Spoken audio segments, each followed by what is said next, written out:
Mirzapur season 3 is finally here and let's talk about it. Don't worry, आज की video में हम कोई भी स्पॉयलर्स के ऊपर बात नहीं करेंगे। This is absolutely going to be a non spoiler review. शुरुआत करते हैं। अब देखो, मिर्जापुर सीजन 3 का जब भी ट्रेलर आया, टीजर आया, तब से हम यही सारे एंटिसिपेट कर रहे थे कि इस सीजन में सबसे ज्यादा हमें वॉयलेंस, सबसे ज्यादा ब्लड शेड, सबसे ज्यादा माराकाटी देखने को मिलेगी। अब आई हैव टू से कि हाँ, देखने को मिलती है, लेकिन इतने भी ज़्यादा अमाउंट में नहीं देखने को मिलती है जैसे कि हमको पहले 2 सीजन्स में देखने को मिली थी। एंड स्पेशली जैसे जैसे हम आगे आगे बढ़ते हैं सीजन्स में, वैसे वैसे हम ज़्यादा करके पॉलिटिक्स में इन्वॉल्व होते हैं, ज़्यादा से ज़्यादा माइंड गेम्स में इन्वॉल्व होते हैं, और कहीं ना कहीं जो वायलेंस का लेवल है वो कम हो जाता है। और बाय द वे, ऐसा नहीं है कि कुछ एक्शन वायलेंस देखने को ही नहीं मिलता है, ऑब्वियसली देखने को मिलता है, इट्स मिर्ज़ापुर। लेकिन हाँ, इतने भी ज़्यादा अमाउंट में नहीं देखने को मिलता है, लेकिन हाँ, जब जब देखने को मिलता है it definitely becomes highlight of that certain portion. और स्पेशली जो हमारे गुड्डू भैया का जो जेल में फाइटिंग वाला सीन हमने ट्रेलर और टीजर में देखा था, that is the highlight of that entire episode. That is really awesome. और जिस जंक्शन पे भी वो आता है, मतलब जो बड़े इंसिडेंट होने के बाद जब वो सीन आता है, ग्रेट। और मैं डेफिनेटली कमेंट करना चाहूँगा अली फजल की एक्टिंग के ऊपर, उसके बारे में हम आगे जाके बात करेंगे। लेकिन एनीवे, जो मैं पॉलिटिक्स की बात कर रहा था, तो इस सीजन में हम काफ़ी ज़्यादा वो हाई टेबल वाले चीज़ों पे भी ध्यान देते हैं, and that is very interesting by the way. मतलब एग्जाम्पल के तौर पे अब देखो, सीजन 2 के एंड में हमने क्या देखा कि गुड्डू ने मुन्ना को मार दिया और सपोजिटली कालीन भैया इज ऑल्सो डेड। सीधा सीधा त्रिपाठी के घर में हमारा गुड्डू भैया और गोलू चले जाते हैं and he literally sits on the throne. लेकिन क्या उतना काफ़ी है मिर्ज़ापुर के किंग ऑफ मिर्ज़ापुर बनने के लिए? Definitely not. क्योंकि अगर अब तुम सोचो कि इतना बड़ा पूर्वांचल है, इतना सब कुछ है, तो इसके पीछे भी तो बड़े बड़े लोग होंगे जो इस सब चीज़ों को संभाल रहे हैं। और उन्हीं चीज़ों के बारे में भी हम इस सीज़न में जानते हैं, थोड़ा डीपली जानते हैं, जो काफ़ी इंटरेस्टिंग लगता है। और इन सारे चीज़ों को जो लीड वगैरह करते हैं वो होता है शरद। अब देखो, ये कोई स्पॉइलर है नहीं, लेकिन Sharad actually it really feels like a season of Sharad. मतलब शरद के कैरेक्टर पे फोकस करके पूरे सीजन को क्राफ्ट करने की कोशिश करी गई है, ऐसा लगता है। एंड इट डजंट डिसअपॉइंट, क्योंकि एंड में जाके जो भी हमें पे ऑफ वगैरह या फिर जो भी मिलता है, it is really worth it. अब चलो बात करते हैं अली फजल के एक्टिंग के बारे में।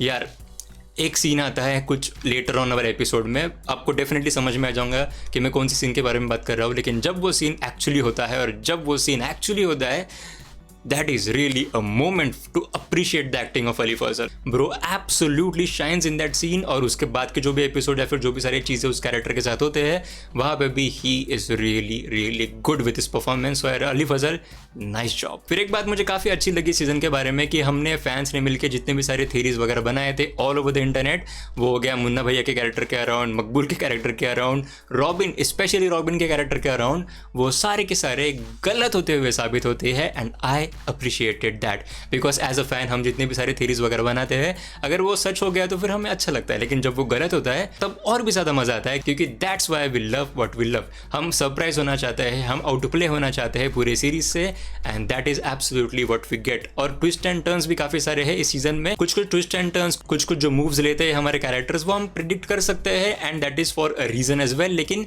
बाद में कुछ एंड में आके भी कुछ अनप्रिडिक्टेबल चीज़ें हो जाते हैं, which again ends this season on a higher note. फिर जब इसका ट्रेलर और टीजर भी आया था, तभी भी मुझे लगा था कि इस सीजन में, यानी कि सीजन नंबर 3 में, हम जो चीज़ें सीजन नंबर 2 में देखे थे with the characters of Guddu and कालीन भैया, उसको हम इस सीजन में मिरर होते हुए देखते हुए देख सकते हैं। एंड या absolutely that happens to an extend, क्योंकि देखो सीजन 2 में कैसा हुआ था, कालीन भैया थोड़ा सा डाउनफॉल चल रहा था और गुड्डू भैया राइज कर रहे थे। यहाँ पे एग्जैक्टली उसका ऑपोजिट होता है कुछ हद तक। एंड या I loved it simply because it was just the natural way of showing the story of these 2 characters. जिस तरीके से उनका एंड हुआ था और जिस तरीके से उनकी कंडीशनिंग थी पहले से, तो उसको ठीक से जस्टिफाई करता है ये वाला सीजन। लेकिन यार, कभी कभी ऐसा भी लगता है कि हमारे कैरेक्टर्स बहुत हो गए और स्टोरी कम बढ़ रही है। मतलब बेसिकली मैं कहना चाहता हूँ, कैरेक्टर्स है, उनके पास स्टोरी है, लेकिन स्क्रीन टाइम के लिए झगड़ा झगड़ी हो रही है सारे कैरेक्टर्स के बीच में। मतलब कभी कभी ऐसा नोटिस होता है। अब बात करते हैं यार गोलू गुप्ता के कैरेक्टर के बारे में। गोलू का character is one of the better characters return through out the show.